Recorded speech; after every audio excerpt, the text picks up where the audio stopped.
have a round of introductions, and we're going to have a greeting from, I think, the mayor. You want to go, Mayor? Thank you very much. Thanks, Frank Tadero, for being a great host. As evidenced by the people here tonight, where should I go? Right here. This is a big deal. Obviously, it's a big deal. I want to thank the city of Akron because I think this is unprecedented that we work together, but we really had to. The way it's patchwork quilt in the valley with the borders and different zoning, it makes no sense to do this individually. You do it together or not at all. So I want to thank them for being a part of this. I want to thank you for being a part of this because we don't really know what the future should look like, but you do. And there's a lot of people here that have put a lot of time and effort already into what the valley should be. You know, the Preserve the Valley, Andrew Holland, I know this is a great group and they've done a lot of great things. So thank you for organizing that group, great leadership. So we're going to hear a lot in the next few days. This is the planning process. This is where it all starts, but this isn't where it finishes. So thank you for bringing your knowledge and your ideas, and we're going to take it, we're going to run with it. So thank you. Thanks, Mayor. Brief words. Jason, are you number 2? Well, thank you, Mayor Walters. Thanks all of you for coming out. I'm Jason Segedy. I'm the planning director for the city of Akron. Mayor Horrigan sends his greetings, and I won't belabor things either because we want to get right to the presentation with FAR. But just a few things, like Mayor Walters said, this couldn't have happened without both cities coming together. I'm going to just try to talk really loud. So this couldn't have happened without both cities coming together.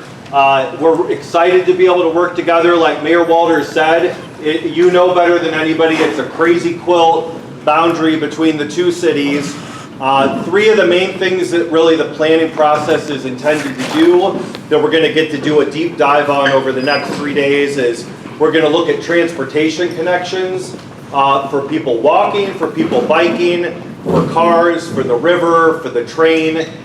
We want to look at land use. So zoning in the valley, some of it's a little bit outdated. There's a lot of different opportunities, like the mayor said, to coordinate how our zoning works. We don't want to have it be industrial on one side of the street and residential on the other side in the other community. And then third, and this is what FAR is an expert in many things, but one thing that when we hired them we really liked is urban design. And so what I mean by that is, how do the buildings look down there? How do they fit together? How do we make it feel more like a walkable town versus just a bunch of strip plazas? And I think as buildings turn over and development, developers change hands, there's some opportunities to reimagine what the valley looks like. So with that, I'll turn things back over to Doug Farr to take us through the whole process. But again, thank you for coming out. Great turnout tonight. Thanks, Jason. First question, who has participated in one of the Zoom meetings leading up to this? Show of hands. All right, a lot of people. Who has not? All right, well, welcome. Welcome to you both. So this is part of a, basically a 10-month process, I think it is. Sounds right. I'm making eye contact with people that remember. So we're sort of early in the process. We look forward to reading all the notes that people have provided on the back wall there. So the wall notes will go on through the meeting, so when we're sort of done, you can stick around and continue to add comments. So if you don't get to speak personally, we'll record all of those as well. So let me get started. So we have an agenda with a lot of parts. I'll leave it at that. So, project introduction, there's a sign in the back, which I can't, sorry sir, but anyway, everyone noticed there's a sign in the back. I'd like to have my consultant team introduce themselves. Paul Crabtree, come on up. Paul and Sharon and Lee. Hi, good to be here. I'm Paul Crabtree, a civil engineer, and I do a lot of these charrettes with FAR and other urban designers throughout the country, and it's really good to to get to know your community. We got to build our constraints and opportunities map, and there's a lot of constraints in the valley with power lines and sewer lines and streets and rivers and trains. So it's really an interesting project. Look forward to it. Thanks. If anyone has infrastructure questions, come find Paul. Good evening, Sharon Woods. I'm a market analyst, and so I've done a housing study and a retail study for the study area. So I'm going to focus, I'll talk a little bit this evening about what the market can bear, what the market potential is. Just keep it in mind that I'm not telling you what we should do, I'm just letting you know what the market can actually bear. Sharon Woods, thank you. Retail questions there. Lee Einsweiler with Good Studio. We're a consulting firm that specializes in revising zoning and improving existing zoning codes. And we're here to do the coding at the end of this project to make sure that the vision isn't just pretty pictures, but actually becomes reality because it has rules behind it. So pretty pictures are good, rules are better. Anyone disagree? Okay. All right, so, and we thank, we have a review board on this project. They are the sort of the check-ins on a bi-monthly basis. So when we have a question that was not answered through the public process, we pose it to this group, and so you can read them here. We thank them for their volunteer service. If you have questions, I think they are expecting them. And so, you know, thank you for your service if you're on the review board. And if you're on the review board and here tonight, could you wave your hand just so we can see who you are? Okay, couple of brave souls have their hands in the air. Sounds good. All right, so the project introduction, I think you have a pretty good sense of the project boundary. It's a big, funny shape, kind of the state of Massachusetts, turned up, something like that. I'm going to give up on this microphone, if that's okay. Can you hear me? Yeah. So what's crazy about this project is that the two towns, the two municipalities, kind of interlace in the most unpredictable way. And you can, I've stopped a couple of people and said, I put my finger on the map, what town am I in? And you've lived here 40 years and you have no, or whatever. Nobody knows. So it's a crazy part of these two towns. And I'd say to the mayor, say it's really hard for this to be a priority when you're not even clear whether it's in your town or not. So that's a fact of life. But I think this plan is a historic coming together. We're going to take advantage of this moment in time. We have two areas of focus we're calling, it's a terrible name, Node A and Node B. One's in Akron, one's in Cuyahoga Falls, and we'll talk about them quite a lot as we go forward. But each town wanted to have one area where we really dug deep and looked at the alternatives there. Okay? Here's our project timeline. It wraps up sort of early next year. We do our work, and then Lee from Code Studio, who was just here, sort of takes over for phase 2 of the project to actually write the ordinances, the codes and rules that will govern the development that may or may not take place here. Okay? So we're going to start with values, vision, and goals.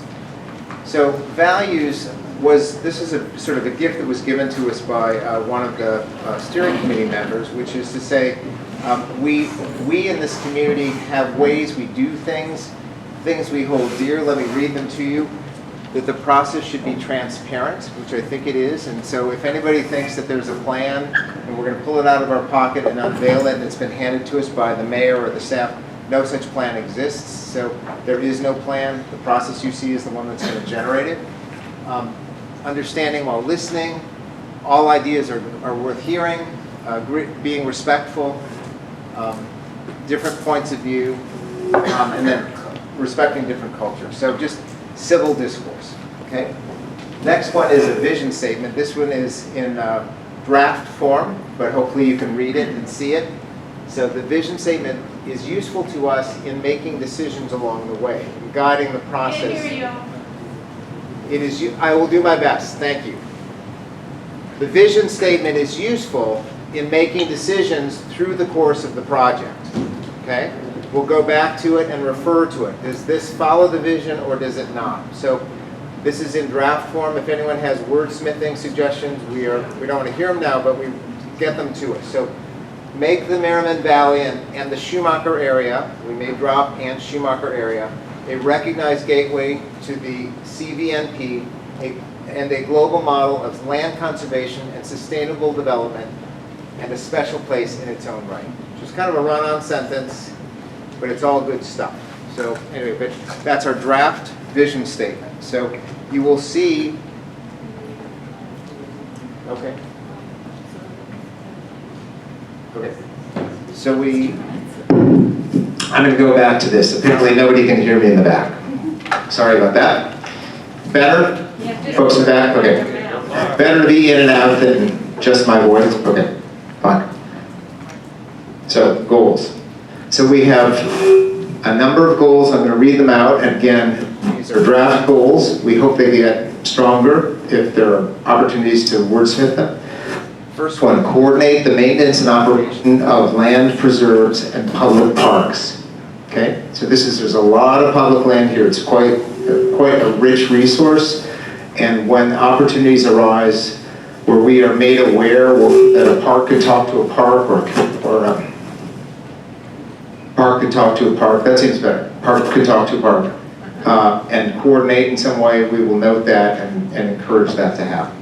Okay, second, and that was preserve. Next one is conserve. To plan and code undeveloped private land as models of sustainability. So we have friends in the group called Preserve the Valley, and we've been talking now for actually several months already. And so we recognize the fact that it is not an inevitability that vacant land will be developed, but this is one of the core issues of this project, which is we live in a capitalist society. Private landowners have some rights, so we have to balance those rights with our goals for preservation. But we want to do it, when it happens, we want it to be done at the highest level. Next, transform. Transform existing development into beautiful, vibrant, and accessible places.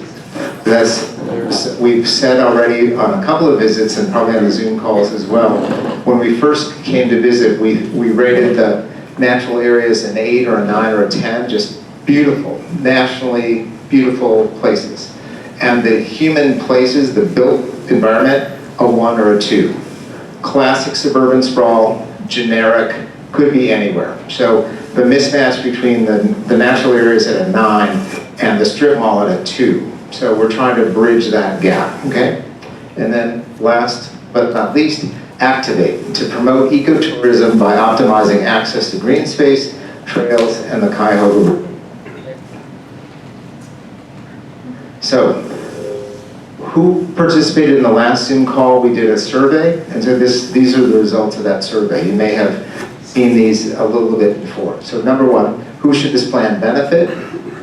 Fast forward, all of the above, which is a really nice answer. I don't want to say it's a correct answer, but it's really appreciated when it's not just me or my immediate neighbors, but people are thinking big and long term, and that's what planning's about. Next one. If I could only focus on one area for the long-term benefit of the valley, would it be protecting natural environments, improving the quality of new development, or making existing development walkable, protecting natural landscapes, rated high. So we will focus on that. We're focusing on all 3, but especially on that. Next. Which of the following river edge activities should this plan call for? Leave it alone, you can sort of see them. Increased access and viewing was really desired. Least desired was riverside apartments. You already have a few, in case you don't know. There are a few out there. And then leave it as it is. Got 13% of the response. So anyway, we are going to propose some things. You're going to react, and we'll continue to try and get it right. Question 4: which of the following housing types would be inappropriate for the valley? And apartments. So I think there are a lot of apartments here already. So maybe people feel like we have enough of those. So, but we got that message. Number 5: how involved should the municipalities be and promote good new development? do nothing, adopt rules and wait, adopt rules and provide incentives, and then participate. And so there was pretty strong do nothing got the lowest vote. So to the elected official in the room and the staff, the people want action. The people have spoken. So we're going to figure out what the plan is and how to do that. And nothing in planning, few things in planning happen quickly. Some things happen in a year, like you can change your signs in a year. You can change zoning in a year or two. But in changing the look of a place is 5 and 10 and 15 years. That's just the sort of scale of things. So everyone here is a young person, including this single young woman right here on the front table. So we're starting as young people. You're going to regret that you said that, aren't you? Yeah, you're my go-to. You're my go-to now. So you can't leave yet. And then question 6, how, this is now for existing development, retrofitting existing development, so the same answer, pretty activist read. So our analysis. So this is, we have taken the study area and categorized it into 4 buckets, for lack of a better term. And they range, the term we use is susceptibility to change. How likely are those land uses to change? So the least likely to change are residential subdivisions. You know what a subdivision is. The streets are all laid out, everyone owns a parcel, might have 100 different landowners and private streets and all that kind of stuff. They don't change. Once they're built, they're virtually permanent. We have a friend who's an academic. I think there are 3 residential subdivisions in America that have ever been undone. They're as close to permanent as you can get. So we're kind of not putting a lot of effort into those. Next one is highly profitable land uses, things that could change, but people are making good money at it. And unless the land values in the valley go way higher, they're not going to change either. So we haven't also put in much time on that one. The third category is they have retrofit potential. So we'll show you those, and then finally greenfield sites. So here's the subdivisions. It's about 20% of the study area, and as we say, they're not going anywhere. Next, profitable land uses. The yellow you can see here. These tend to be like the storage locker facilities. Some of the apartment buildings down by the river there. They're stable, they're profitable, some of them are a little tired looking. Can somebody get Frank? You want to hold it for me? Hold it. Here. Right in your mouth. Right in your mouth. Right in my mouth? Okay, I'll try that. Okay, thank you. So profitable land uses. So this is apartment buildings, this is storage lockers, things like that. Okay. Next one, potential for retrofit. So we're basically saying, and take no offense if we have shown your business or even your home on this map as suggesting it could change. From a planning perspective, give it 100 years and most things can change. So that's our long horizon. So my apologies if you take offense, but we're just doing our job. So, but here the purple have the potential for retrofit. That's about 11% of the land area, and so it's a lot of the commercial uses along the roads there. And then finally, greenfield sites, which are largely open space, which are not they're privately owned, and so they have rights and rules about land development. But I think there's a lot of folks in this room that are here almost really focused on the 45%. Am I true in saying that? Yes. And if I had to say that I could speak on your behalf and say, we've lost a lot in a really short time. The stuff that comes is terrible. And what's the plan? Okay. We listen. So, but at 45%, we were shocked to see it was that high. So we'll devote a lot of time to that. So and then we have these 2 nodes, A and B, very cleverly named. And so we'll show you those in a minute. So we did map a number of things. The open space network is shown here. Flooding, so you can see the floodplain, 100-year floodplain in the floodway, all those kinds of things. Watersheds, very important. The water quality is integral, I think, to the brand here in the valley. Sir, do you have a clarifying question? Yeah, it has 81%. What's the adds up at 81%. What's the rest? Vita, we'll get back to you.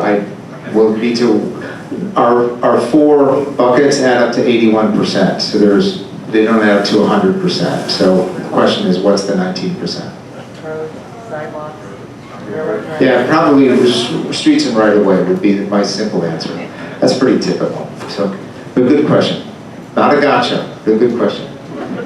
And then sort of what can we get access to? Lots of open space and public lands, and you know them better than we do, but we map them here. And then zoning, I'm going to skip the part where Lee comes back and just sort of say, we'll get to zoning later. Lee, I'm talking about you, and so you don't need to come up. But there's 2 separate sets of rules in the 2 towns. So the plan will hope to have 1 set of rules that governs the whole study area. So market overview, I think, Sharon, we're also going to skip this moment. And everyone's happy to skip this moment. So funny how that works. So node A is right down here. None of the streets are labeled. I can't quite remember the names of them, but I think you know where we are. The river snakes here. The mill road track comes there.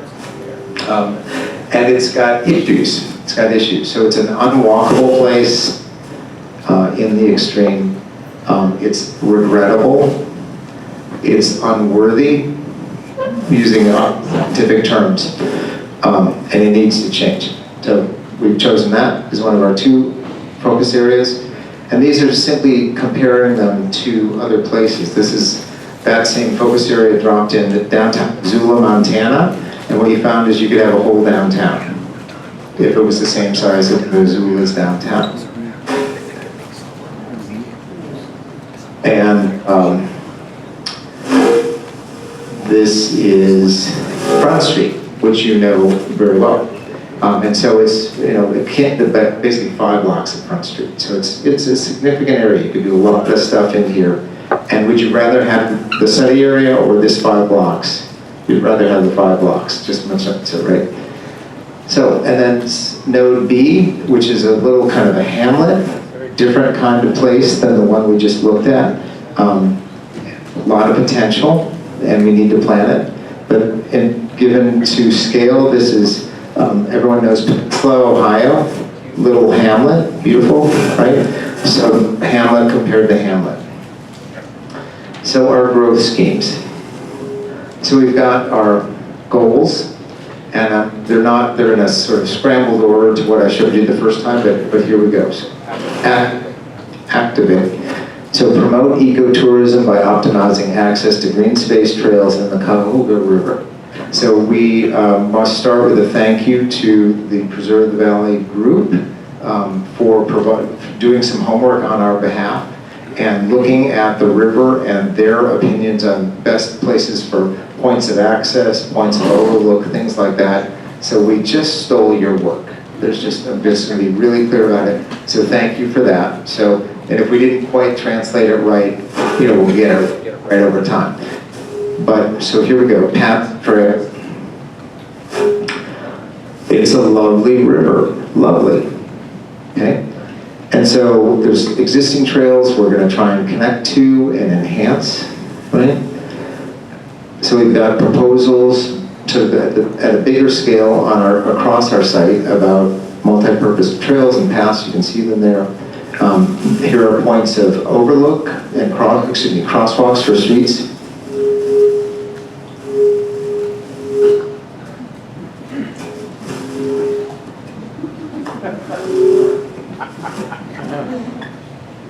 It's just not fair, whatever.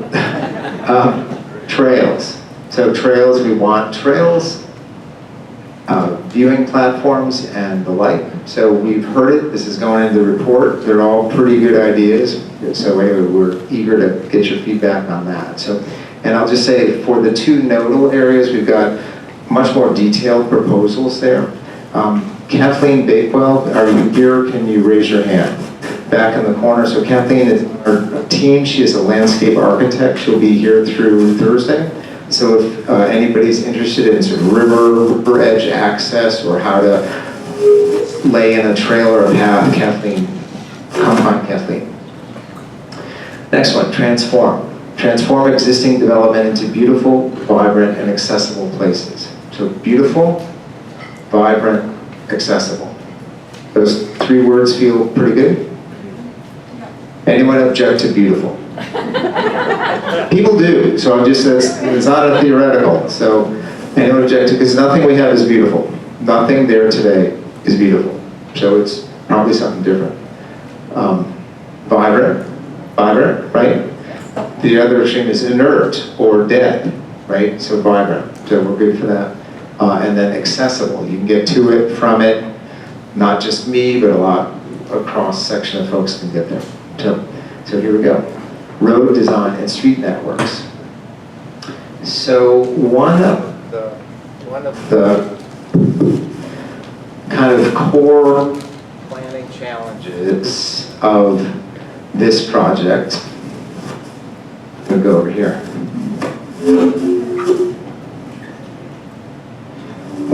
One of the core challenges.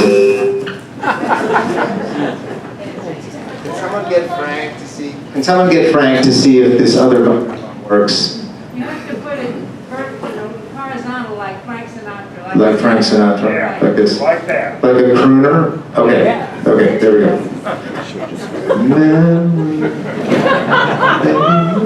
Okay. So traffic counts. So it is a primary. Okay. Thank you for the advice. It didn't work.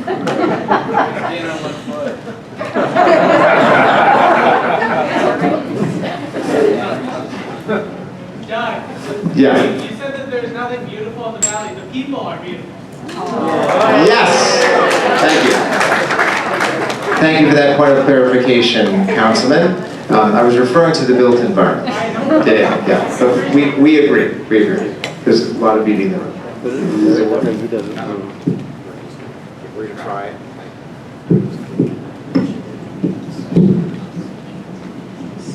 Hello? Thanks. Hello? Find the perfect spot. Seems to be working. I'm suspicious, but I'm gonna go with it. So, the kind of core planning challenge for a place that has this terrain and is constrained in the way that Paul referred to, the river, the sewer pipe, the train tracks, all of it, the valley, is that you get these, that was brilliant, Lee. Round of applause for Leon's brother. He's not over there hiding away, he's trying to help. Thank you, that's the team thing, thank you for that. But what you get is when you get a street and there aren't good connections, the street just bulks up. Gets bigger and bigger, wider and wider, carries more cars. And over a certain point, it becomes a street that is no longer welcoming to either pedestrians or bicyclists. So all of the primary routes in the valley are already in trouble. There are too many cars a day. They've been too wide and too hardened to be nice. So, and what we're showing here is the, you can see the numbers there, 20,000, 19,000, 16,000 are the trips per day in cars. And so this is, us getting around town. Now, part of what complicates these streets is that because there's not a grid of streets, to get to any house or any establishment is pulling off the main arterial into a driveway, right? So if I'm going from this house to this house, it's a left turn and a left turn. So like all of those count towards these car counts. They're sort of silly trips, they're short trips that we'd like not to have. So, and these are dangerous roads. You will not see pedestrians on them. You will not see children on tricycles on them because they're good parents, beautiful good parents. You're reminded by the councilman. But anyway, so what do you do with this? What you try and do is to tame the street and also introduce other ways of getting around, more connections. Streets that run parallel to these streets that cross over and connect to offer alternate travel routes. So we've got the beginning of this proposal tonight. So recognize this monster? So wow, I'm traveling across country to go to the Merriman Valley. It's beautiful in the Merriman Valley. Not right. So this is the worst, right? So as an outsider, we have fresher eyes maybe than folks who've been here a long time. But to my eye, when we saw the pictures, it's so beautiful. The park is amazing, and they came here. It's like, I'm so disappointed. Oh my God, get rid of this. Get rid of this. So anyway, we've got some specific proposals. Here's the problems, as enumerated: hostile to pedestrians and bikers, dangerous to cross the street, continuous driveways, everything's a driveway, excessive vehicular speeds, right? Anybody seen anyone drive 40, 45, 50 mile an hour on these streets, right? Yeah, those are highway speeds that doesn't belong in our little hamlet. And then this is an important detail. When you have a 5-lane street, and the center lane is the turning lane, you typically have 2 travel lanes in each direction. And one of the things that can naturally slow down traffic is a slower driver read someone going the speed limit, right? So we basically have passing lanes in both directions. So if you're the thoughtful person that's going 35 and hot rod Helen here is gassing it at 50, she's going to pass you, and your virtue of following the law doesn't constrain her dangerous driving patterns.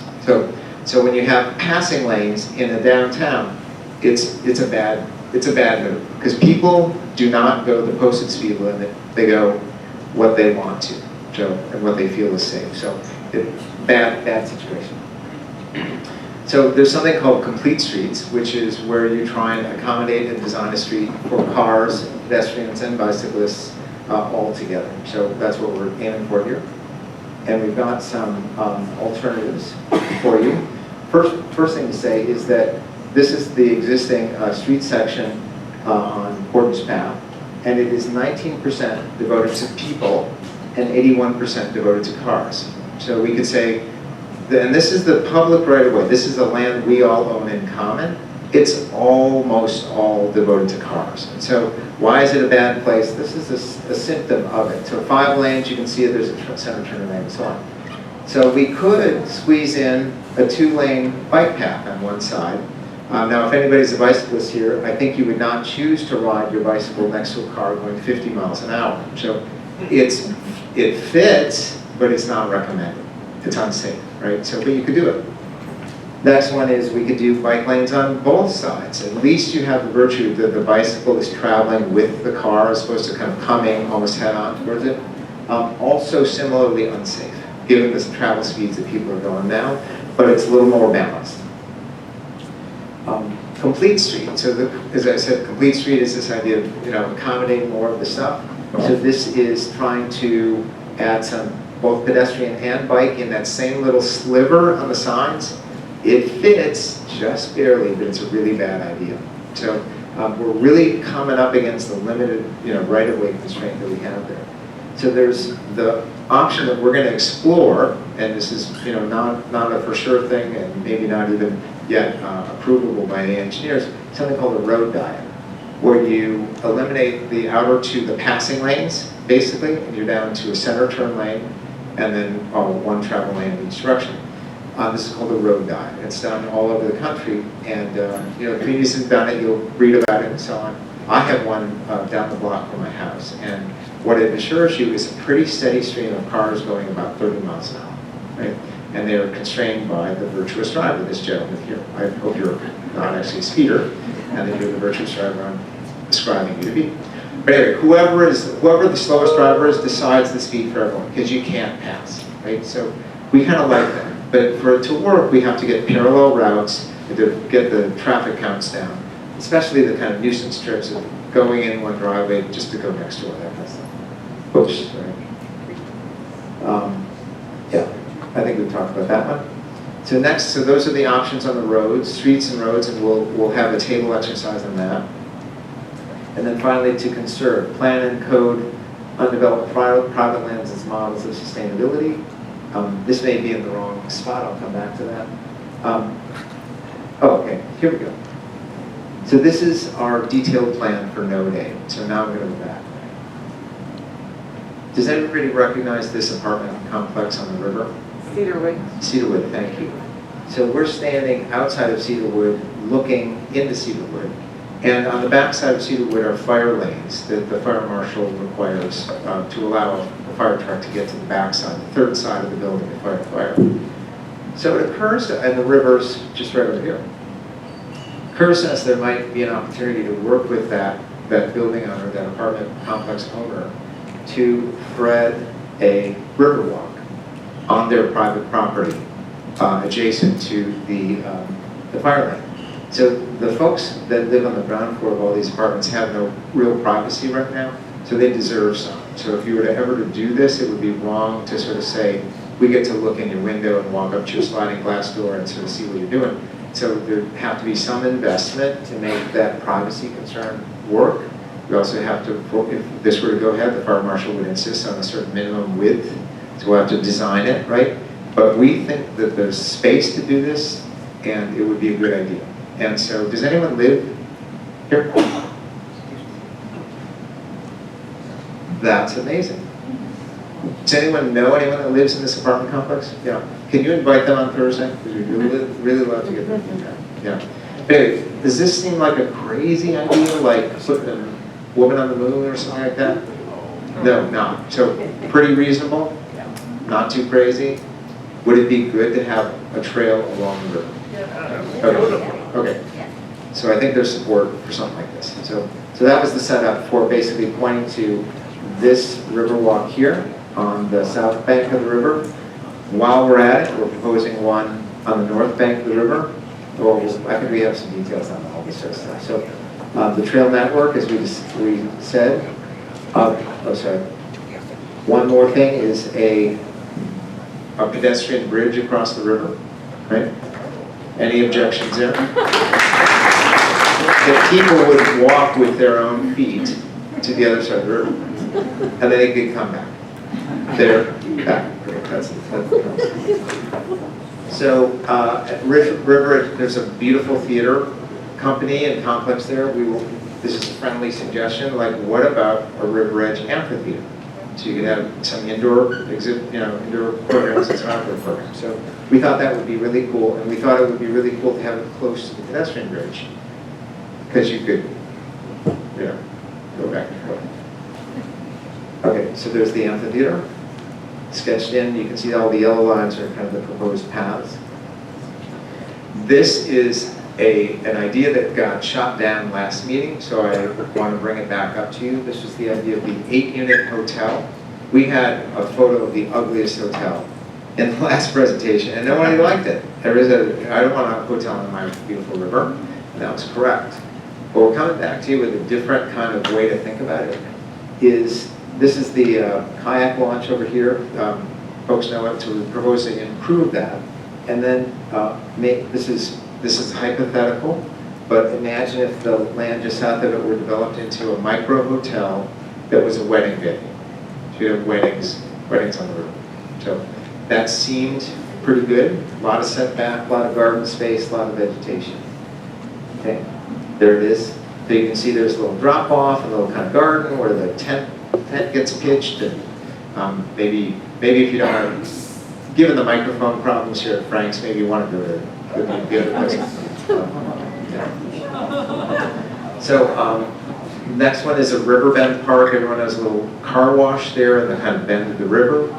We think it's a really special car wash to be located there. Not the highest and best use of that land is as a car wash. So we think that there's an opportunity to talk. We love the store called Blimp City Bikes. Are Blimp City Bikes in the room tonight? Thank you. There you go. We love this man. Love this man. So we want him to prosper even more than he is now. And so we acknowledge that if we got this River Edge Trail, that the more bike traffic might take it than the one that takes the inland trail now that goes by your store. So we have you in mind when we say maybe just maybe, Blimp City could take over the car wash and be really on that prominent turn right there and start selling coffee and booze.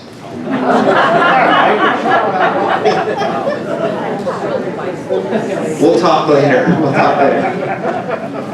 But anyway, so we have you in mind. We did not want to kind of bypass you and lose you, but I think we all agree that the car wash is not, it doesn't deserve that most prominent location. So there it is. So when we do some sort of a boulevard street and a kind of roundabout parking thing there. And then the strip malls that are there, which are, sort of part of the regrettable physical built environment here. If all of this took place, could get redeveloped. And so if we, improve a street behind it and so on, and then set up a nice axis to lead you to spend money at Blimp, bike, coffee, and booze, that would actually, could be redeveloped to some more intense use, maybe a mixed use and so on. So that's that idea. There we go, see it again. We left the building on the corner. We're just sort of a little stumped on quite what to do with it, so it's still there if anybody has. Does anyone own any of these buildings that were replaced? Sure, okay. Oh, you're a commercial building owner and a safe driver, both. So we'll connect. So then this is looking at this whole kind of street improvement. It's a small, I think we have a zoom, there we go. So as we said, we were proposing this idea of a road diet, and so that would include, could include some mid-street, that turning lane when you don't need to turn when there aren't driveways everywhere, could actually be a boulevard with trees in it, kind of right in the middle. And then we're proposing, when you get to the intersection, a much bigger, basically a roundabout. People have seen roundabouts, turn, that sort of thing. So that's what that's describing there. Let's see what we have. Okay, a couple more things I need to describe. This street is called Weathervane, thank you. So the train lights here, and there's a plan being discussed about on city-owned land to build a station, parking, and so on right next to Weathervane. And we're saying, wouldn't it be cool if it just lined up with Weathervane? So rather than coming down Weathervane and having to make a quick left turn and a right turn in, streets are better when they come to four-way intersections, just safer, good planning practice. So that would require talking to somebody about buying some land. But I think that could be a good idea. And then we floated this idea of introducing a rear, it's either a service lane or some kind of road surface next to the train tracks and next to the train platform at the backs of these buildings. And that would allow those buildings over time to get redeveloped. They're mostly all strip malls, parking lot in front, building in back. Some are nicer than others, and so I recognize that. But over time, it's an unwalkable condition, so we'd like to minimize the driveways, which are part of what drives up all of those vehicle miles traveled, daily trips. It introduces a lot of potential for collisions, things like that. So anyway, this would be a kind of neaten it up, clean it up kind of proposal there. And then, as I said, I think this is our last slide to talk about that. Traffic on it. If you were coming, we understand most of the traffic coming through the valley comes south and makes a right turn in the morning and goes that way. And then in the afternoon comes this way and makes a left turn and goes like that. So that's a lot of the daily movements. And so right now, right turns are pretty quick to do. Left turns are pretty bad to do. So either this configuration of a roundabout or another roundabout would just sort out that intersection really nicely for that homebound left turn. Where would the people go? The people in the cars? No, the walking people, that intersection, how do you walk across the street? Well, so how do you cross a roundabout? That's the question. Make a bridge across it? No, probably not. So roundabouts are kind of weird for pedestrians. You kind of want to walk around them. It's so hard to get. Yeah, well, so this, if you'll notice, a regular roundabout would be more like a green dot right at that end. So this is kind of stretched out more like a dash, type your keyboard dash that's long. And so the thought here is that you've got a flat side. This would be one-way traffic basically going around it. That's always the deal. And then you could get a really safe and clean crosswalk to go from that building there to the island, and then that island there to that side of the street on those long flat sides. So it's actually a very safe condition. And you're right, you don't really want pedestrians walking through But that's crosswalks. where people want to go to get to the towpath with the big Indian with the canoe stands. The people from our shays are all drunk. They decide they want to go for a walk down on the towpath. And they try to cross. I see this all the time, I'm telling you. It's frightening.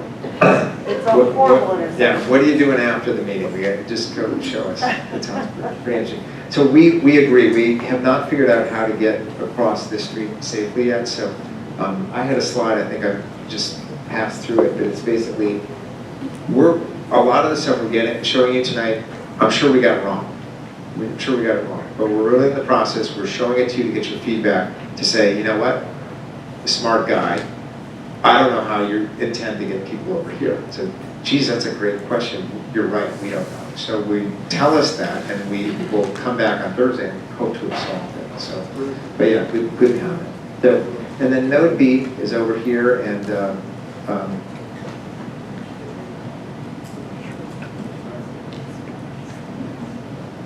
I can't read the street name. Portage Trail in Northampton. Portage Trail in Northampton, thank you. Older guy works in an office with younger people. And so they do the drawing and I struggle, so but thank you.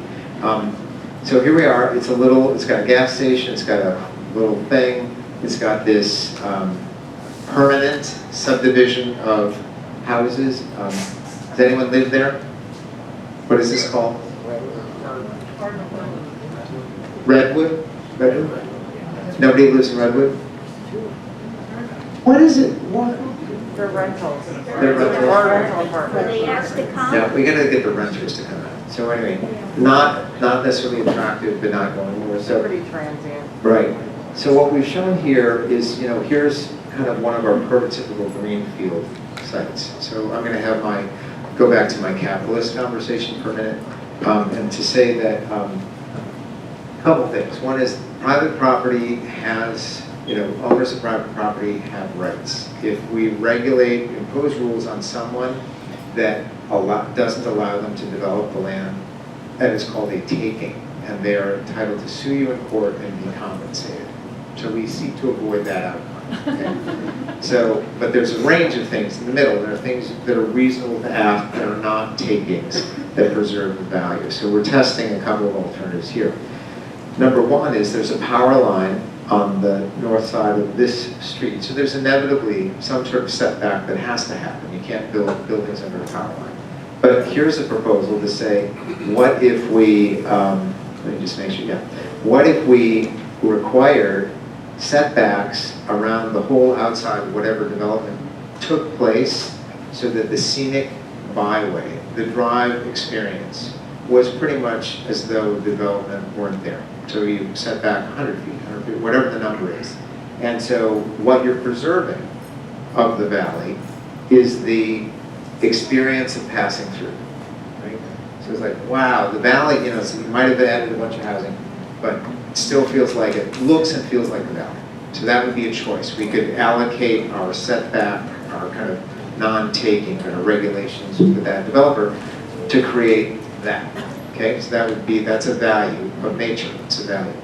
By contrast, and then, excuse me, this site also happens to have a marsh or wetland of some sort on it, which seems like a nice natural area. But you could have either tighter setbacks on that or more expanded setbacks. So option B, and it's fairly subtle, basically says development goes to the edge of the street more so than in the first one. But you take your open space allocation and you devote it to habitat. So you're making the frogs, birds, and other creatures of nature, Mother Nature herself, happier with you. And so those of you who do environmental planning know that when you create habitat, you really want it to be contiguous to other habitats. A bird would like to fly to tree to tree to tree to tree forever. And so using some of our open space on these frontages, they're beautiful to a person in a car, but less useful to a bird than a larger habitat. certainly less useful to, not useful at all to a frog or something like that, where you'd have to cross streets. So there's a kind of A and B trade-off, two extremes, so we hope you'll discuss that. How many houses are you planning on putting there? We have we haven't proposed Are anything. they changing the zoning there? So this project is to do a plan and to look at the zoning to fulfill the vision of the plan. So the zoning is, I think, completely on the table. You know, what it will be, if you want to say something about that. But yeah, the zoning, if the zoning's perfect and delivering you what you like, which I don't think anybody's not going to agree with that, right? I think the zoning should change, right? Well, when Northampton merged with the Falls, they said that it was going to remain rural, that they weren't going to change the zoning. Okay.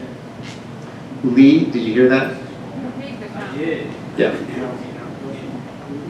1985, I believe, Yes, 36 years ago. That's why I moved there, because it's rural. exactly. Right. That's right. That's a quality that you can respect and retain. You can't do that at the expense of all development of that person's land. There will Will be you come to the microphone or could you repeat? Lee, what come on you over. You fix the microphone, use it. Yeah, great question. While he's walking over, any other questions we can answer to clarify, sir? What was the question? The question was, wasn't this, are we going to change the zoning? And then a comment, when I moved here, we were promised it would say rural. Yeah, they said that when they merged with the Falls, they would not change the zoning and it would remain rural. And so if they change the zoning there, there's other parts of the Falls over there where it's grayed out, where Marion Lake is. And all that traffic is gonna come through Marion Lake. Exactly. Yeah, Second Hill Drive. Exactly. yeah, and that's where we live. Same here. Yeah. So let me ask you one other question. You're talking about people and walking and allowing people to do that. That building area that you were talking about, that nobody lives in across the strip of town, there's no sidewalks there for those people to walk on. Those kids walk in the street, they walk, that was badly planned. And I don't know if that was a problem between Akron and the Falls at that time. There's no light there. When the Woodbridge bus stops, it's a nightmare. There's all sorts of things that build into that. And if you want to allow people to walk, you don't even allow those people to live there to walk up the street to go play basketball. Thank you. So part of this plan is to identify where those gaps are and propose that. So I didn't talk about it because it's so fundamental. I'm sorry I didn't mention it, but like the world deserves sidewalks and kids deserve to be able to walk to school. But Lee, come on back. Did you want to amend this young woman's comments? He wants to be off stage. So, can you hear me now? Yeah. begin? So the only point is, someone owns that land, they have a right to develop it at some ratio, some rate. They have that right today under their existing zoning, and we would probably continue at least that much intensity in the future zoning. What you guys need to help us think about is, how should that look, and how should the trade-offs for the community occur? Should that zoning reflect our interest in leaving the edges of the property green so that it feels to most of us who don't enter the property as though it were along the road and still empty? Or do we want to do something to enhance the habitat in the area that would be good for the wildlife and would be a centerpiece for the development, a great place to walk within the development? There's lots of ways that development could plan out. But the option to not build means that all of you, or at least those of you who are in the community that chooses not to build, will find yourselves probably having to buy that person's land in order to get it not built on. So that's, in our minds, that's not really on the table. We're not proposing that you go buy up everything out there. It's not really financially feasible. So there are rights on those properties, and they can be exercised in a variety of ways. They can be crappy development. They can be no sidewalk development. They can be something that you actually might want to walk through or walk by, something you're comfortable driving by. The difference between those is the rules that you write that the developer has to follow. And So there that's- can be open space requirements. There could be open space requirements. That's a typical zoning requirement. So yes, there could be open space requirements within the space. There just can't be 90% open space requirements, or the last 10% is going to have a tower on it for him to get all of his units in, right?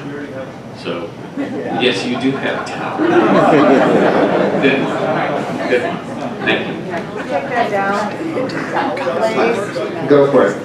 I think one of the things we all struggle with, especially in Common Falls, the general development code, it has base zoning, it has planning areas, and then it has overlays. And I think one of the things that we would love to see come out of this process is some simplification with regards to how this all works, because we don't do what you all do. And it's very Byzantine, and it creates, situations where you think it is zoned in one way, and we apply, a little bit of planning area, a little bit of overlay. Next thing you know, you've got an R3 with quarter-acre lots. So We definitely don't want to end up back in that situation. we appreciate that. If it makes you feel any better, my staff could barely figure out what the code says too. I have a crib sheet that's about 6 pages long to try to explain some of that to me, and I still don't get it. So I am working with the staff to understand what you do today and what the rights are on that property today, so that we can do the right thing as we move forward. I personally think you could look at a lot of our firm's work. If you look at our code-studio.com website, you'll see links to some of that work in other locations. I think most of it is considered best in class in terms of the readability, the understandability, the graphic nature of it, etc. So by Thursday night is our close day. By Thursday night, we'll try to share with you some ideas about what might come of the zoning and what it might look like. Perfect. So thank you, everybody. I'm going to ask your permission to go a little late. Could people stay a little longer? So we were supposed to be out by 7. We're going to ask for maybe another 30 minutes. That's okay. If you need to go. And if you have to go, please provide comments in the back, as we were doing on the way in. But otherwise, we're going to shift to the table exercise. Now we've laid out the ideas. We want to get your feedback. And so who are the agreed to facilitators? Raise your hand if you're a facilitator. And there have to be a few of them. Okay, you can't, there are none. Wait, there's 3, 4. How about some of the staff? Oh, okay, we've got a couple here. So why don't you stand up, and everybody who's a facilitator go to a table, and let's hope we've got the tables covered. So then, Daniel, where are the handouts? They are there. So can someone grab the handouts and take them one to each table? And if you're not at one of the cool kids tables, fill in. So if we don't have enough facilitators, so I know it's COVID, if you can sort of, occupy, if there's only 2 at a table. Yeah, sorry, can I get some of the staff? Yeah. You just give me a few and I can help. Yes. They're all the same. Thank you so much. Per table? Yes. Okay. So yeah, just consolidate into tables, find a table that doesn't have a facilitator. Oh, wait. It's going to the top. Wow. So get at your tables and then we'll give you the instructions. You guys are comfortable with the table.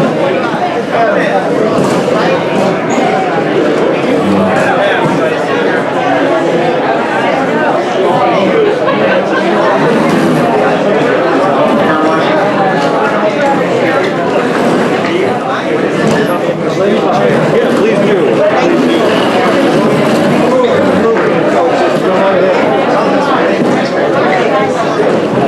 Yeah.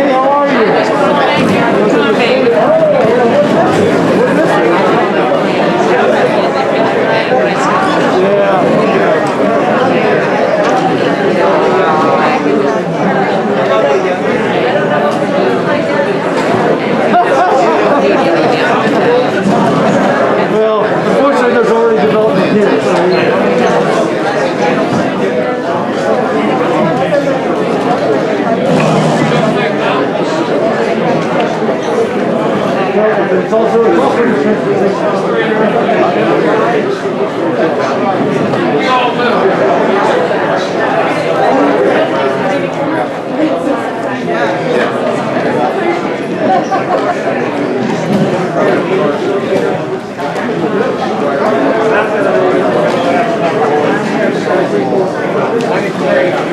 on.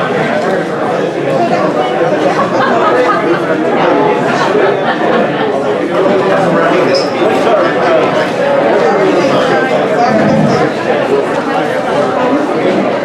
We gotta get this done. Maybe you're the person.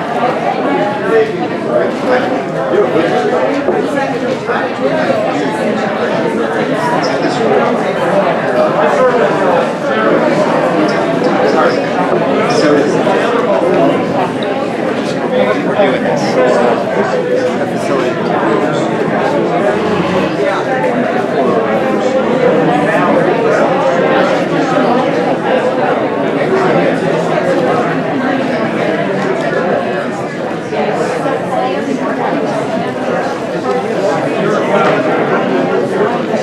Hey folks, listen up. Okay, everyone at a table with a facilitator, raise your hands. Happy, very nice. Okay, so what you've got is a stack of questions, and there's typically a little survey. Do you like this? Do you like this? Do you like this? Some of them are really clear. A couple of them are kind of screwy, unclear. So if it doesn't make sense, just skip it. But what we want to do is just to get a discussion going. And there's, once you spread them out on the table so you can see what the topics are, I'm going to ask the facilitator to give 2 or 3 minutes to each topic and have just a round table discussion. Take some notes, and then I'd like to ask someone at the table to report out for your table. We like this idea, we like that idea, those sorts of things. So hopefully that's enough instructions. Get to work.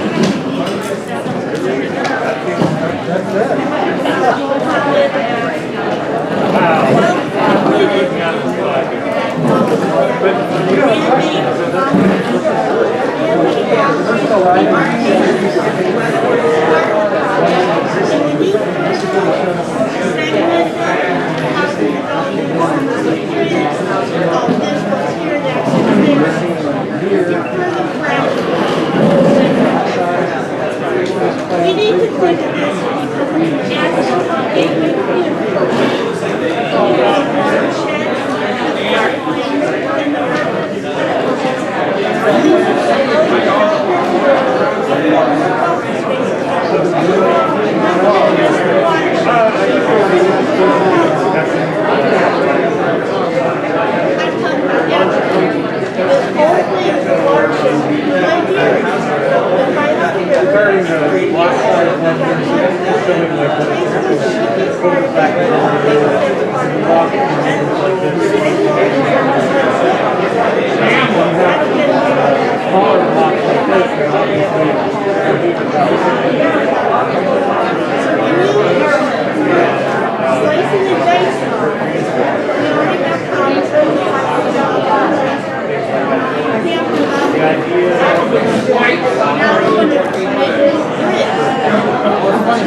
Well,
Smith kayak access, that as soon as they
There's something that absolutely changes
All right, folks. Let's start to hear what you come up with. Which table would like to report their findings first? Paul, your table is ready. Where's Paul? Paul Crabtree. Paul Crabtree. Where is Paul Crabtree? Paul? Your table's ready to go. Let's go. Send your spokesman to the front.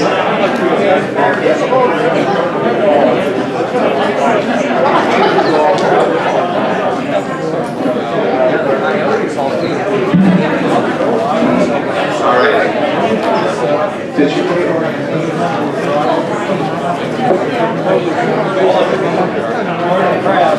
Okay, we're gonna, here's the thing. Guys, can I have your attention? Hey, party tables, I need your attention. So when you come to report, it's important that your table have a name. Now, I'm not sure why, but this group has named themselves the Crabs. The Crabs. So anyway, we're going to hear from them, and keep it short, a minute or two on your key findings. Go for it. Spokesman. Yes, start off in the organization. Okay. I just wanted to point out, I live up here on Northampton, right by Quarter Trail Extension, and I just want to point out up here, there's a bunch of houses, and this is residential, and it looks like they're trying to rezone this for more businesses, because I know this property's been for sale for a while. I don't mind if someone buys it, but I really don't want a business next to my house. I bought this house there because I like the ruralness of Northampton, and I like the fact that it was residential, and I didn't have businesses behind my house and in front of my house. I'd like it to stay that way.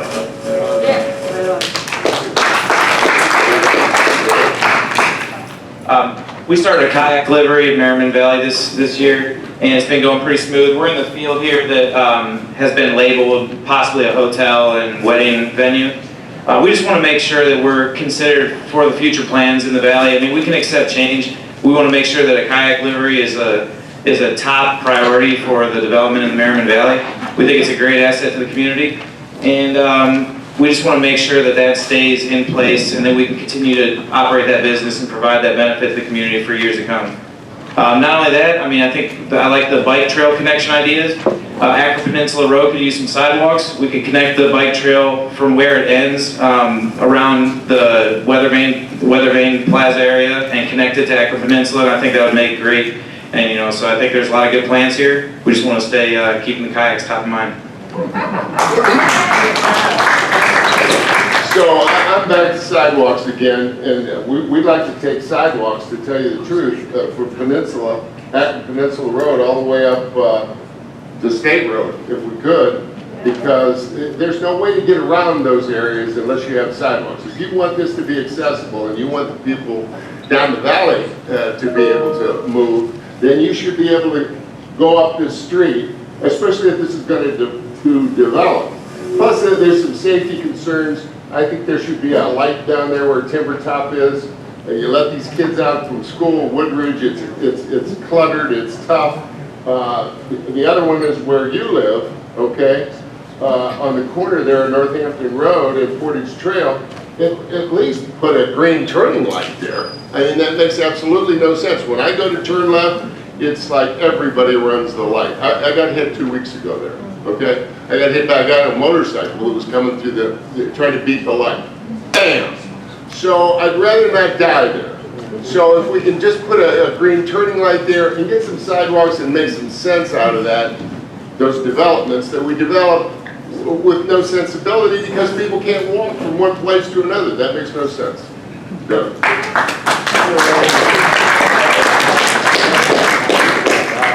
Thank you, Krabs. Next group, Vita.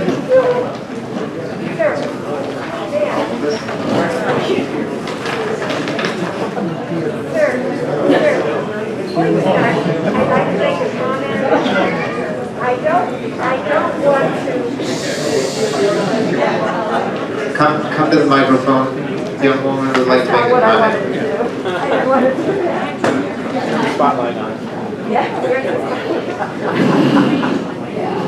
I appreciate the fact that you have a kayak business.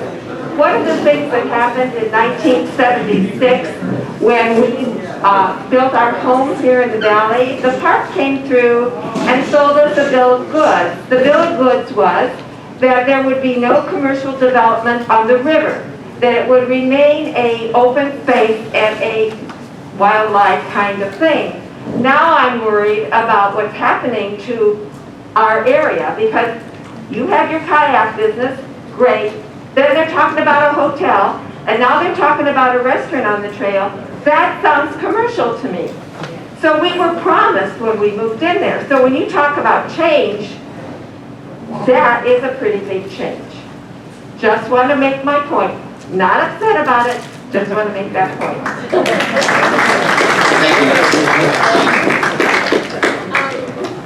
Hello. So I am representing the table that name themselves the Northamptons. And our discussion was mostly about the Hamlet area and the... Thank you. So ideally, we want to try and keep connections. So most of our conversation was about connectivity in this area and to ensure that connectivity happened on Northampton and Portage Trail, and so that the private lake was not affected, and so that through traffic wasn't affecting those neighborhoods.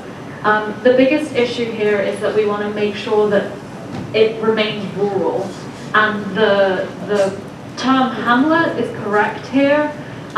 Village is a little bit too dense and is getting too urban, and so we want to make sure that development doesn't impact that rural character and that hamlet that they were promised. Yeah. Okay. Excellent. Next group. Who are you?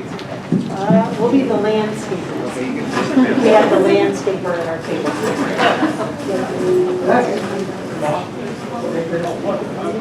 Okay, so our primary conversation had to do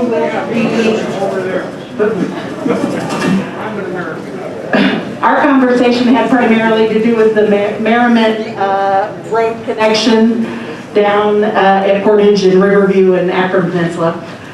We would really like to see, some situation where pedestrians could get across, as was mentioned earlier, to the towpath. But the concern is we already have a couple new housing developments going in on the golf courses down in the valley. We also have State Road, which is becoming heavily developed, new subdivisions going in. So you're encouraging a lot more traffic down into the valley. I don't see how you're going to reduce the road and get the connections in place for all of that. I don't think that we're accounting for all the traffic that is already there, especially at rush hour, trying to access the businesses that are there. So that was our primary. And then also just the green spaces. We just saw this climate change report come out, and there's talk of getting rid of more green space. And once that's gone, it's gone. So any connectors for the birds, the animals, anybody, that's using the valley already for migration or habitat, anytime you pull down more green space, you're just encouraging, the demise of the habitats and the animals. So that was our other topic of discussion.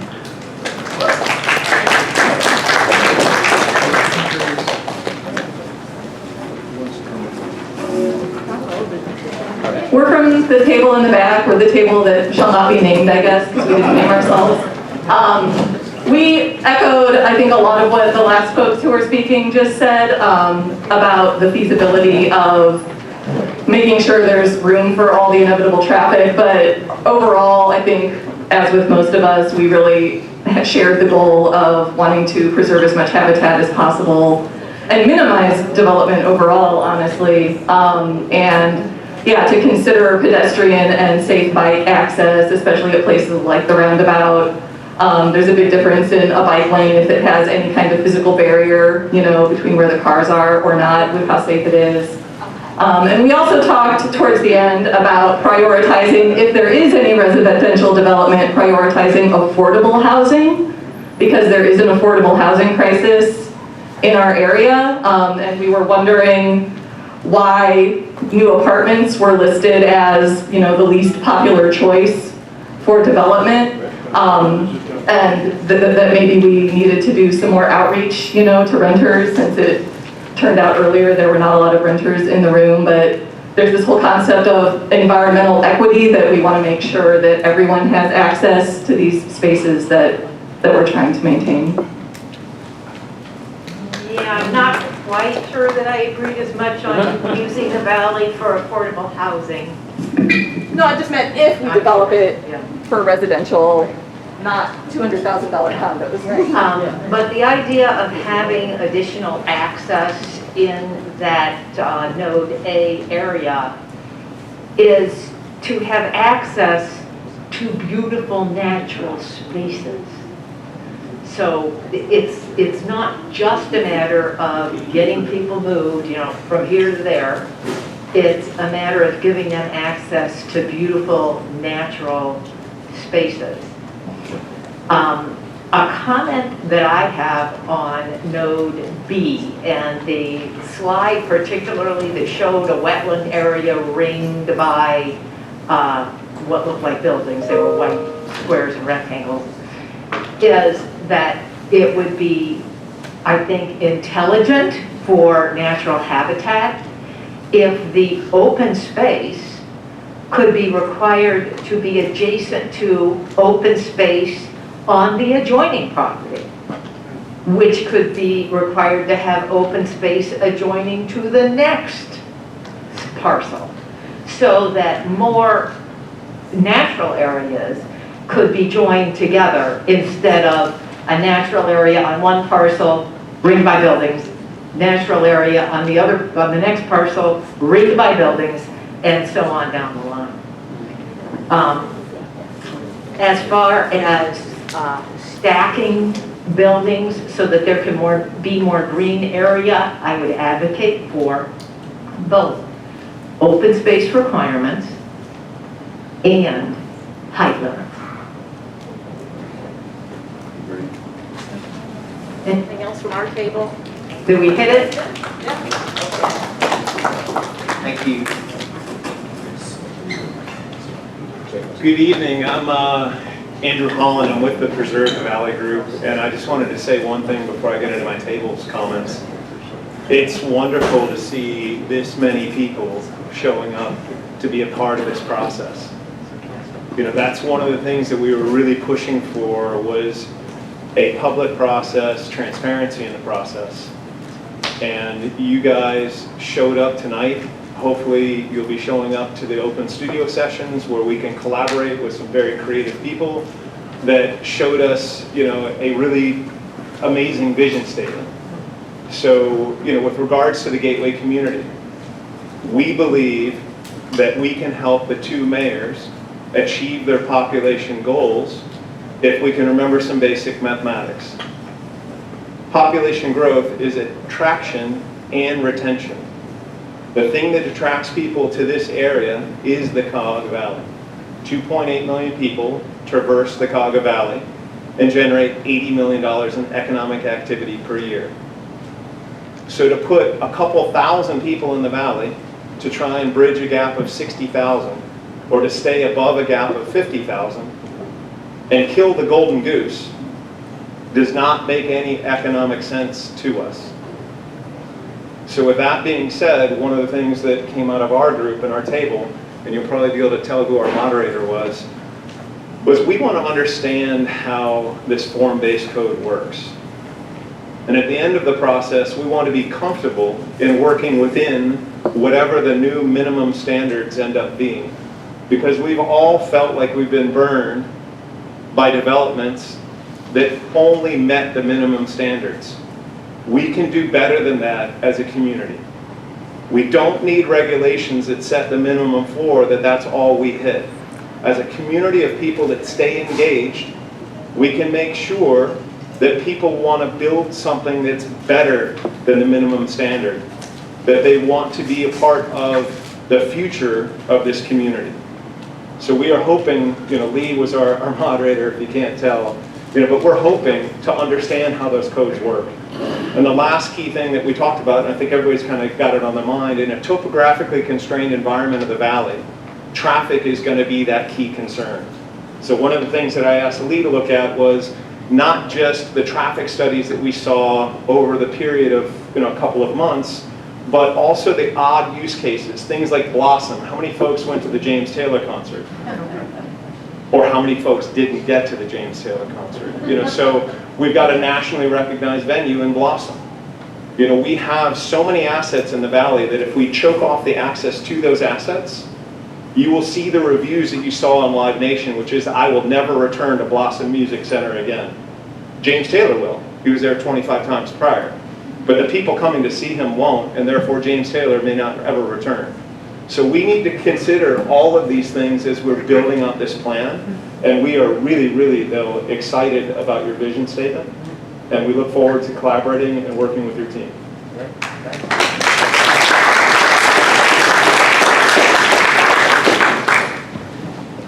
Okay, so we were Team Shays Golf, so you see who we're sitting with, you guys can probably figure that out.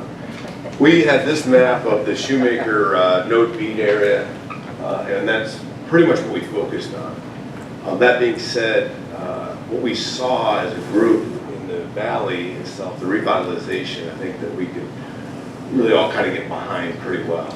We did like what we saw down there, the idea of the center lane with the median and the two-lane traffic, I think is an attractive idea. We see it at Portage Crossing now. It looked ridiculous when we first saw it. I go back and forth every day. It works pretty good. So the scenic view option, we did like that, coming through this area. We think that's a good idea. If we're going to have to see something, which we, unfortunately, we're probably going to have to see something. So we did like the setback. Opinion was, if we're going to be something, retail is not something we want to see in this area. I think we would like to see some nicer, maybe even an upscale type homes or middle to upper homes, to where you're going to see this jewel that we have start to be surrounded by homes that deserve to be, and that's probably not really exactly what we're trying to say, right? And that might be over speaking from my table when I say that, okay? But I think we want to, that's what I think, that to make this become the crown jewel, part of this has to be to revitalize, cedarwood and timber top, and to make those what they were, because when they were put in, they were nice. We had Cleveland Cavaliers living in timber top, if you can believe that, okay? You may not know that, Doug, so. The microphone up a little bit. I'm sorry. Is that better? Yeah. All right. So one thing we thought would be amazing is to have, Route 8 is the real access to the valley. What if this area here we turned into some sort of nice gateway? Or I know we have the visitor center already in the valley, but if this could become that, the way to the kayaks and the bikes and the whatever else, if it's the wedding venue, if those things were here and it starts here and becomes the valley, and becomes this place where you feel like you're really walking into a national park, right? I laugh because I've been at national parks and I've seen the Monopoly board, and yes, we have CVNP, but unfortunately, we're Baltic, right? we're not Yosemite at Boardwalk. We're a long ways from that. We're buying it for $50, right? So let's get this park up, maybe get it over to the get out of jail spot, right? So just kind of looking here, you know, one last thing. So, and I think something else we kind of barely touched on, in the apartments that we already have and the existing in the future coming, you know, Woodard School District is at capacity. You know, and I'm sure you guys have heard a lot from Walter Davis regarding this already, so big deal. So, all right. I think that's it. I missed anything, table? So, okay. Thank you.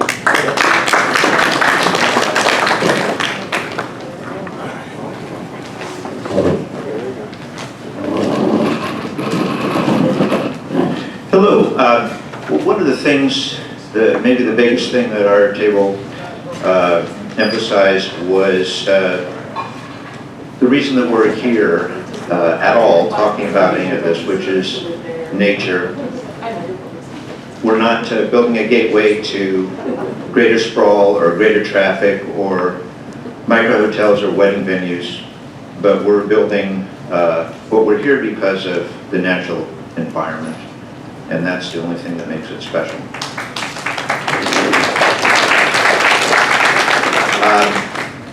Speaking for myself, I've only lived in the valley for 20 years, not really very long, but just in that time, there's been degradation. We used to see flights of frogs in the springtime across the road. You worry about driving over them. Those aren't there anymore. You used to see red F's, little salamander about that big. I haven't seen one in years. The spring peepers are left. The birds are fewer. There's more eagles, that's a good thing. But birds in general are fewer. So I don't know who speaks for them at public meetings. Probably they don't get out too much. But if they were here, I think they would say, let's emphasize the green stuff. Traffic was a big thing that we talked about, as others have said.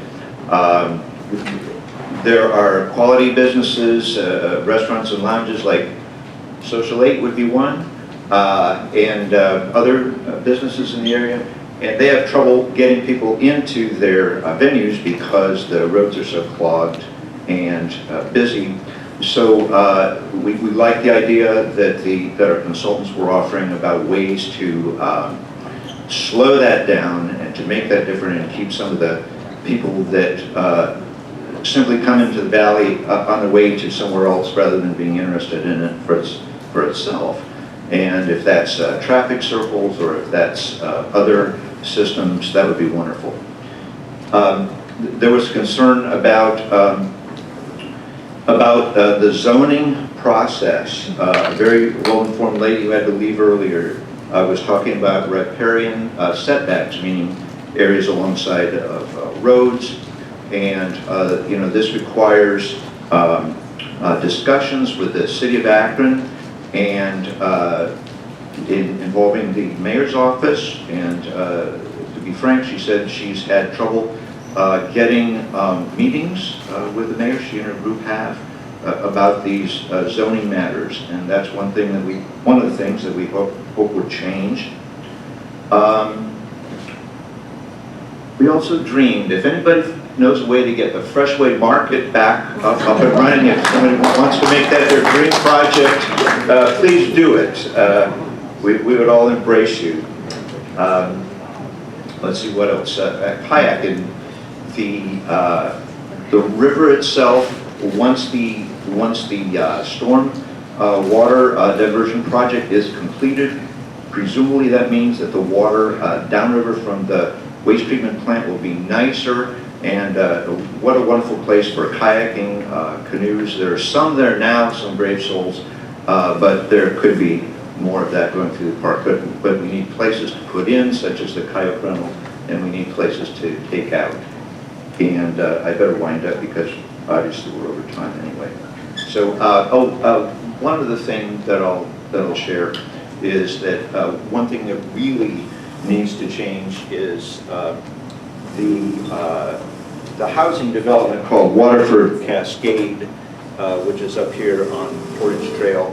Probably everybody knows if you're heading eastward, if you're going uphill, and it's about 4 o'clock in the afternoon, many kids live in that development, and their school bus stops in the middle of the road, and the kids are piling out of the bus, it seems to me in an unsafe manner.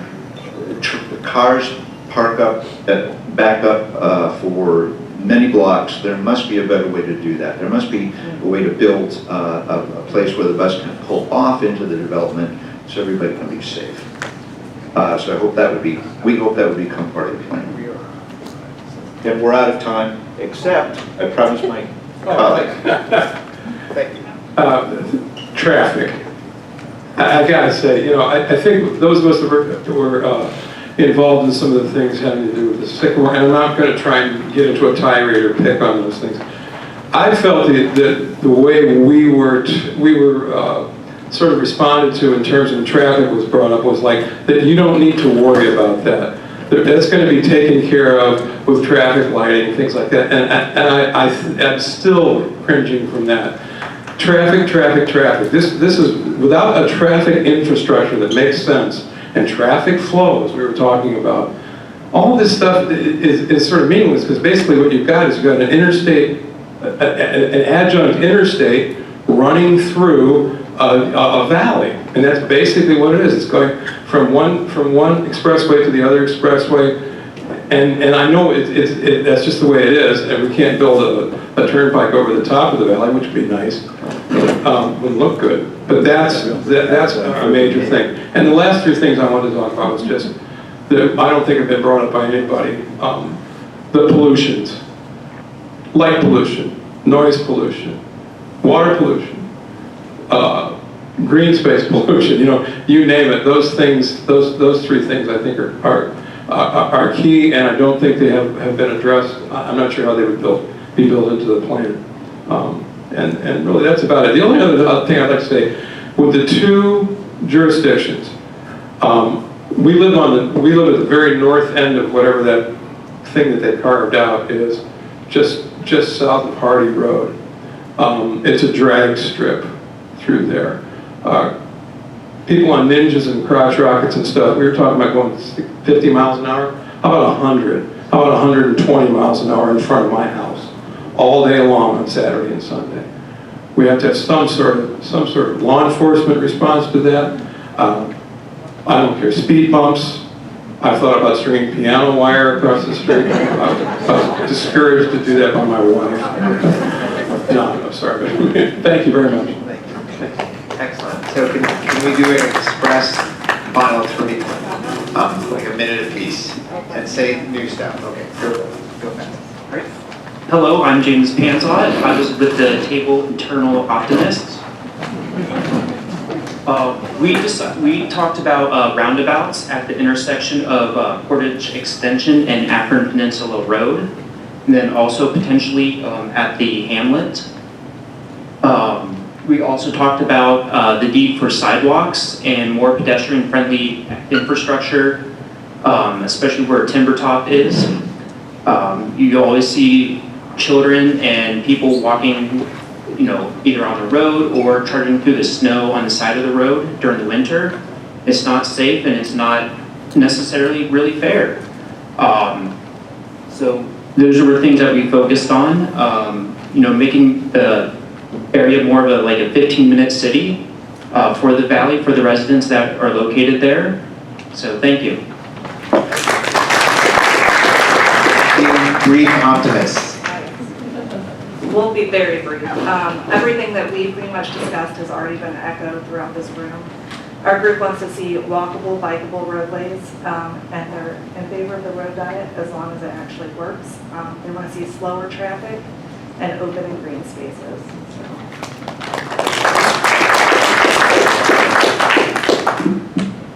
Good evening, everyone. I'm Diana Colavecchio. I'm the Community Development Director for the City of Cuyahoga Falls. Just right before me was Mary Spoggy, the Deputy Development Director for the City of Cuyahoga Falls. You also have in the room other members of our team. Our new Planning Director, Rob Kurtz, and our Senior Planner, Adam Paul, is here. Also with us was our engineer, Tony DeMasi, and our Law Director, Janet Ciatola.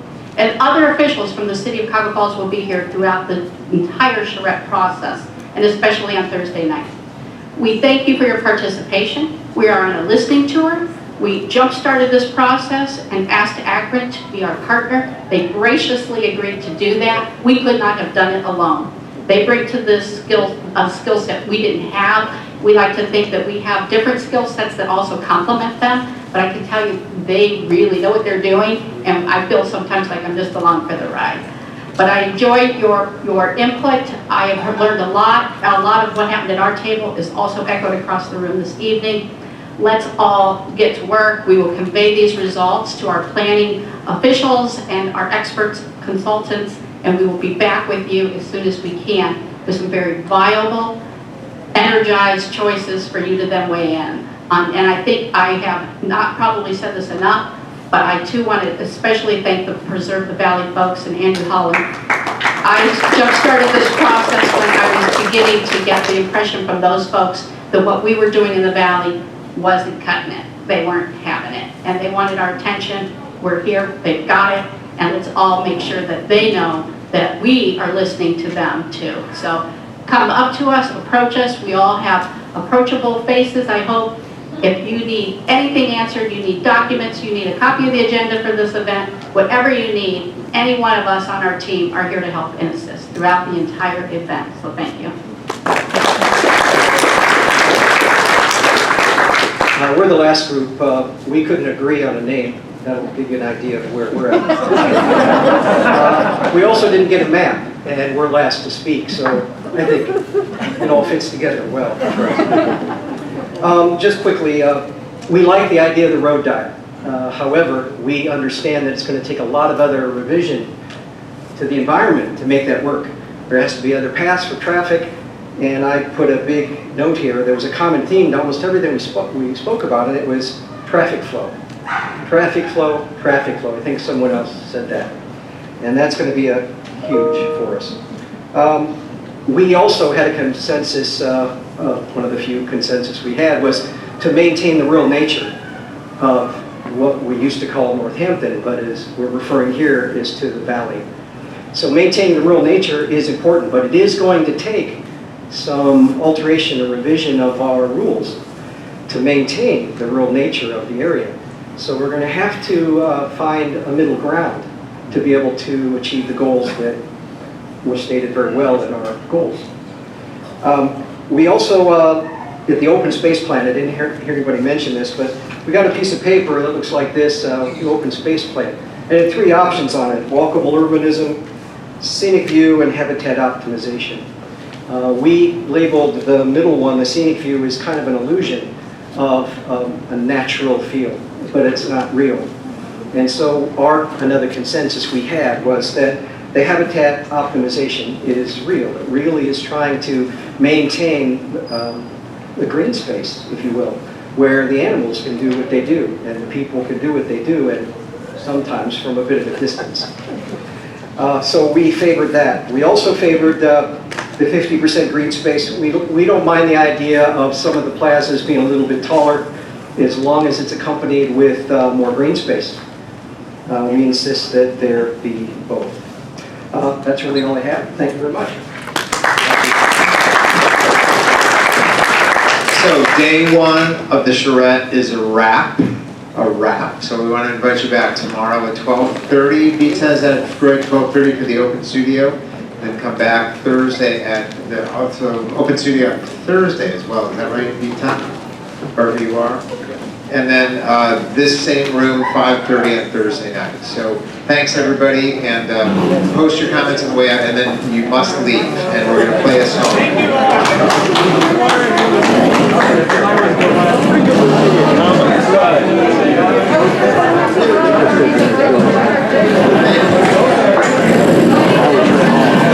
Thanks for coming.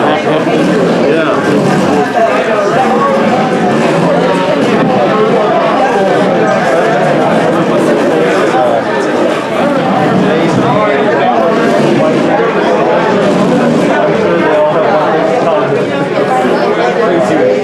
Good to meet you.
Just like so many businesses, they can't get dishwashers and